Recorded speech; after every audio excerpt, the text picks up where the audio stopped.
ଗୋଟିଏ ଗାଁରେ 4 ଜଣ ମହିଳା କୂଅରୁ ପାଣି ଆଣିବାକୁ ଯାଇଥିଲେ।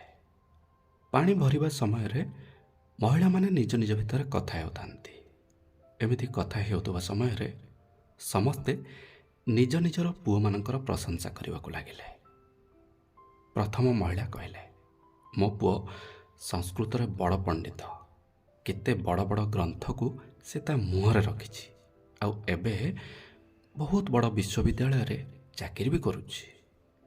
ଦ୍ୱିତୀୟ ମହିଳା କହିଲେ, ମୋ ପୁଅ ବିଜ୍ଞାନ ପଢ଼ି ଏବେ ଜଣେ ବୈଜ୍ଞାନିକ, ଗୋଟେ ଦିନ ସେ ନିଶ୍ଚିତ ବହୁତ ବଡ଼ ବୈଜ୍ଞାନିକ ହେବ। ତୃତୀୟ ମହିଳା କହିଲେ, ମୋ ପୁଅ ବହୁତ ଶିକ୍ଷିତ, ପାଖ ଗାଁର ବିଦ୍ୟାଳୟରେ ଶିକ୍ଷକ ଭାବରେ ପିଲାମାନଙ୍କୁ ଶିକ୍ଷା ପ୍ରଦାନ କରୁଛି। ଚତୁର୍ଥ ମହିଳା ସବୁକିଛି ଶୁଣୁଥାନ୍ତି, ହେଲେ କିଛି କହୁନଥାନ୍ତି।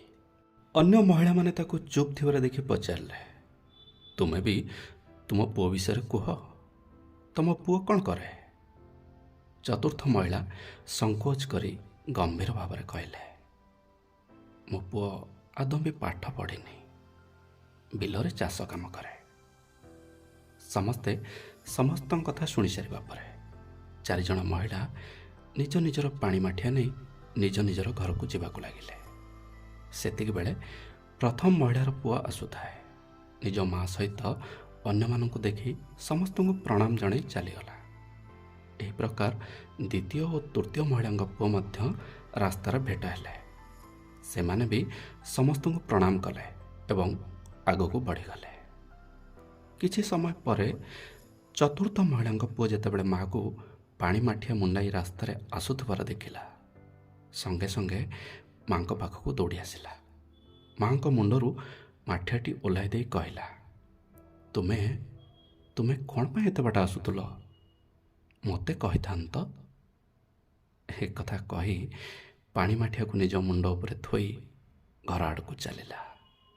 ଅନ୍ୟ 3 ଜଣ ମହିଳା ସେମିତି ତାକୁ ଦେଖୁଥାନ୍ତି। ସାଙ୍ଗମାନେ, ଜୀବନରେ କେବଳ ବହିର ଜ୍ଞାନ ପର୍ଯ୍ୟାପ୍ତ ନୁହେଁ, ବ୍ୟବହାରିକ ଜ୍ଞାନ ମଧ୍ୟ ମଣିଷ ଭିତରେ ହେବା ଆବଶ୍ୟକ। ଆମକୁ ଏକଥା ଶିଖିବାକୁ ପଡ଼ିବ, ବହିର ଜ୍ଞାନ କେବଳ ଜ୍ଞାନ ବଢ଼ାଇଥାଏ, ହେଲେ ସେହି ଜ୍ଞାନର ଉପଯୋଗ ଯଦି ଆମେ ଜୀବନରେ କରିବାକୁ ଚାହୁଁ, ତେବେ ଏ ଦୁନିଆର ଶୈଳୀ ଏବଂ ଏକ ଭଲ ବ୍ୟବହାର ଶିଖିବାକୁ ପଡ଼ିବ। ବାସ୍ ଏତିକି।